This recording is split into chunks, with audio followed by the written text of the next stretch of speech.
সন্ধ্যেবেলা একটু বেরিয়েছি, দাদা এসছে, দাদার সঙ্গে। ও কালকে রাত্রে এসেছে, আজকে চলে যাচ্ছিল, কিন্তু ওকে যেতে দিইনি। ওকে বললাম না না থাক। মেট্রো ক্যাসেনগাইতে গেছিলাম, কিছু বাজার টাজার করলাম, দিয়ে এখন পার্কে বসে আছি। খুব সুন্দর একটা হাওয়া দিচ্ছে, যেহেতু কলকাতায় একটা গরমের ভাব পড়ে গেছে, সেই জায়গায় দাঁড়িয়ে আজকে ভীষণ সুন্দর পার্কে একটা হাওয়া দিচ্ছে, খুব ভালো লাগছে। আর সবথেকে বড় কথা, নিজের লোক আসে, ভালো তো লাগবেই, তাই না? এখন 9:30 বাজে, অনেক রাত হয়ে গেছে। ঘরে যাব, রান্না করা আছে, ভাতটা করা নেই, অলোক ঘরে চলে গেছে।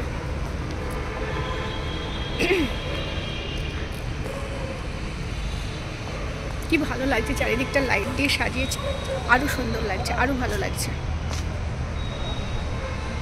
গাছে গাছে সব লাইটগুলো দিয়েছে, এত সুন্দর লাগছে। আর ছেলের কন্টিনিউ কদিন পরীক্ষা চলছে, ওরও একটা খুব মানসিক চাপ, রাতে ঘুম হচ্ছে না, সেই জন্য ওকে নিয়ে একটু বেরোলাম। ওরও তো রিল্যাক্সের প্রয়োজন, তাই না? ওর আবার মন্ডেতে পরীক্ষা আছে, মন্ডে ম্যাথ আছে, ম্যাথ এক্সাম আছে। তা আজকে বললাম শনিবার, আজকের দিনটা একটু রিল্যাক্স করো, সরি আজকে শুক্রবার, বললাম আজকের দিনটা একটু রিল্যাক্স করো, আবার শনি রবিবার থেকে ম্যাথ শুরু হবে। কারণ সত্যিই ওর ভীষণ চাপ হয়ে যাচ্ছে, ওই জন্য ওকে নিয়ে একটু বেরোলাম। মেট্রো ক্যাসেনগাই থেকে জুস নিয়েছিলাম, মিষ্টি এখন দাঁড়িয়ে দাঁড়িয়ে জুস খাচ্ছে, লিচি জুস। লিচি অনেক পছন্দ, লিচি খাবার খাই, লিচি জুস খাই, এইসবই খাই। লিচি খুব পছন্দ। আচ্ছা, তুমি একটু কেমন করে ফটো তোলো, একটু দাঁড়াও তো দেখি কেমন করে ফটো তোলো। ওরে বাবারে, ওইভাবে ফটো তোলো তুমি?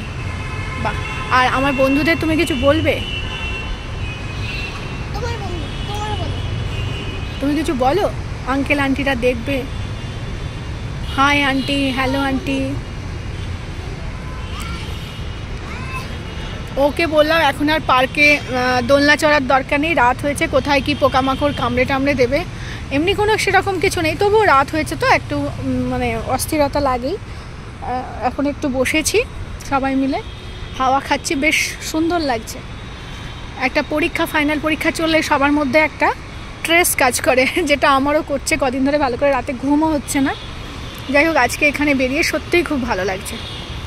অনেক দিন বেরোতে পারিনি না, আমি তো তোমাদের সবসময় ব্লগে বলি যে আমি বেরোতে পারছি না, ছেলের এক্সাম, ঘরের মধ্যে যা ব্লগ হচ্ছে তাই তোমরা দেখো, বেরোতে পারছি না। আমরা মানে ভীষণ বেরোতে ভালোবাসি, ঘুরতে ভালোবাসি, সেই অর্থে বেরোতে পারছি না। বেরোবো, ফাইনাল এক্সাম শেষ হয়ে গেলে অবশ্যই বেরোবো। এখন সত্যি এখানে বেরিয়ে ভীষণ ভালো লাগছে, ভীষণই ভালো লাগছে, তাই ভাবলাম একটু তোমাদের সাথে শেয়ার করি। আর মেট্রো ক্যাসেনগাই থেকে কিছু গ্লসারি আইটেম নিলাম, আর দাদার জন্য একটা প্যান্ট নিলাম, এই আর কি টুকটাক। ওদের জন্য একটু জুস, বিস্কিট, স্কুলে টিফিন দেওয়ার কিছু খাবার, এগুলো নিলাম। আর দেখা যাক এই ব্লগটা কোথায় গিয়ে দাঁড়ায়, কোথায় গিয়ে শেষ হয়। তোমরা সাথে থেকো, কেমন? চলো আপাতত আসছি, আবার পরে দেখা হচ্ছে তোমাদের সাথে। আপাতত এখানেই বাই।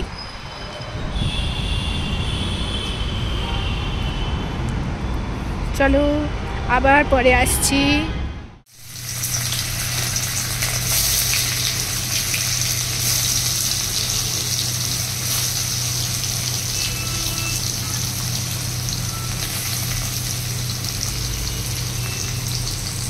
আজকে শনিবার,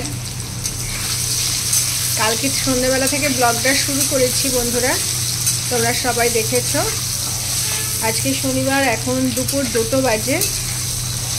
তোমরা ভাবছো এখন হয়তো আমি কেন রান্না করছি, অ্যাকচুয়ালি সকালে আমি রান্না করেছি, আর আজকে আমার দাদা চলে গেল, ও এসছিল, 2 রাত ছিল, চলে গেল। ওকে সকালে একটু খাইয়ে পাঠালাম, কাঁচা পোস্ত বাটা দিয়ে গরম গরম ভাত খেয়ে চলে গেল, অনেক সকালে চলে গেছে। হাজব্যান্ডও অফিসে চলে গেছে। সকালে পরোটা, আলু ভাজা, পোস্ত বাটা, ডাল, বেগুন পোড়া, ভাত, এগুলো সব সকালে করেছি।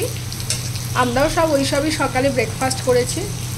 আর কেটে রেখে দিয়েছিলাম ফুলকপি, আলু, পনির, এগুলো সব কেটে গুছিয়ে রেখে দিয়েছিলাম দুপুরে বানাবো বলে, কিন্তু সমস্ত ঘরটার গোছালাম, মেজে পরিষ্কার এখনও করতে পারিনি। ঘরটার গুছিয়ে নিয়ে আমি না সোফায় শুয়ে একটু ঘুমিয়ে পড়েছিলাম। আমি দেখলাম আমার মেয়েও আমার পাশে শুয়ে ঘুমিয়ে পড়েছে, এতটাই ক্লান্ত। ছেলের এক্সাম চলছে, উঠতে পারছি, মানে রাতে ভালো করে ঘুমোতে পারছি না, ভোরবেলা উঠে পড়তে হচ্ছে, সব মিলেমিশে ভীষণভাবে ক্লান্ত আছি। তাও একঘেয়েমি ব্যাপারটা কাটলো, দুদিন দাদা এলো বলে একটু ওকে নিয়ে বেরোলাম, একটুখানি যা একটু চেঞ্জ হলো সেটাই ভালো লাগলো। এখন পনিরগুলো ভালো করে ভেজে নিচ্ছি।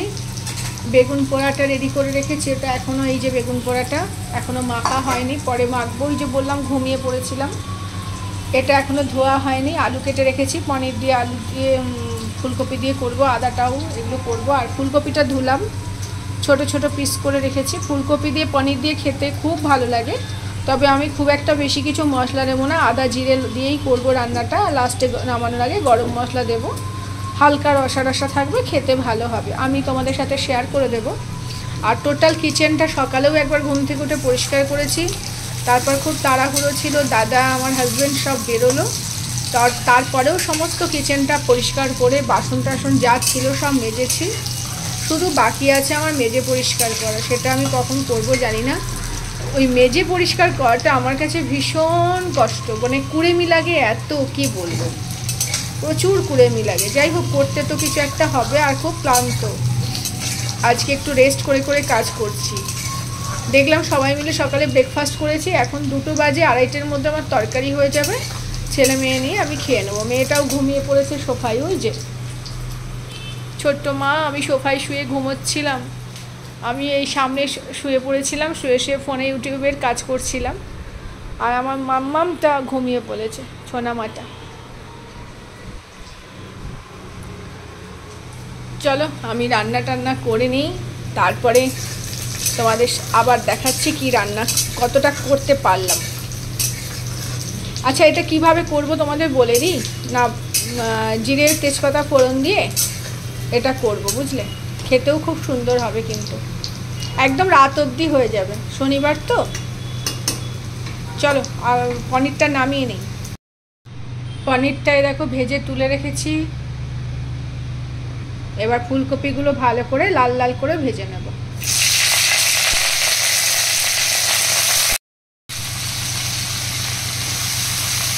প্রচণ্ড ছেটকাচ্ছিল, তাই তাড়াহুড়ো করে একটু হলুদ দিয়ে দিলাম। তেলের মধ্যে হলুদ দিলে আর ছেটকায় না। এটা দেশি ফুলকপি, লম্বা লম্বা ডান্ডা, দেখেই তোমরা বুঝতে পারছো। যেগুলো হাইব্রিড ফুলকপি হয় সেগুলোর এই ডান্ডাগুলো এত লম্বা থাকে না, ওগুলো একটু বেঁটে বেঁটে হয়।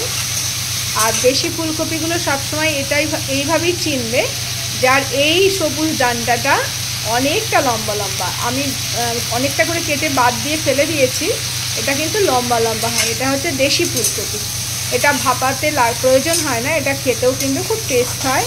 একটা যে ফুলকপির উগ্র গন্ধ থাকে সেটাও কিন্তু দেশি ফুলকপিতে থাকে না।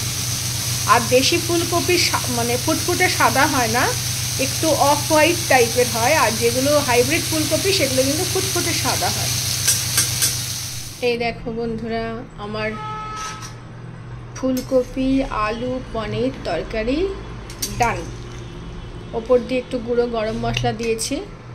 আজকে কিন্তু আমি সম্পূর্ণ ঝিমিয়ে আছি, হ্যাঁ, মানে ঘুমের মধ্যে আছি, এরকম একটা ব্যাপার, যার জন্য আমার গলার ভয়েসে হয়তো পরিবর্তন লাগতে পারে।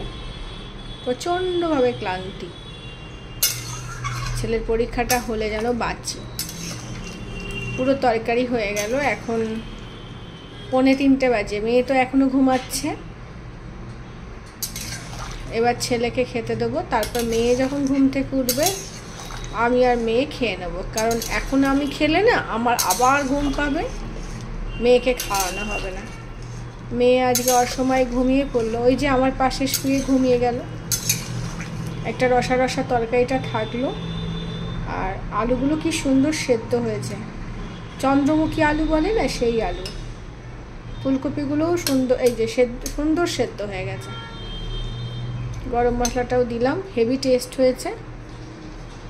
পনিরটা আর ফুলকপিটা দিলে কি হয়, পনিরটা খুব, 1 প্যাকেট পনির তো অনেকটা অল্প, আর ফুলকপিটা দিলে বেশ, ফুলকপিটা আমরা খেতেও ভালোবাসি, পনির ফুলকপি একটু তরকারির পরিমাণটাও বেড়ে যায়। সবসময় যে ফুলকপি দিই তা না, কখনো মটরশুঁটি পনির আলুও করি।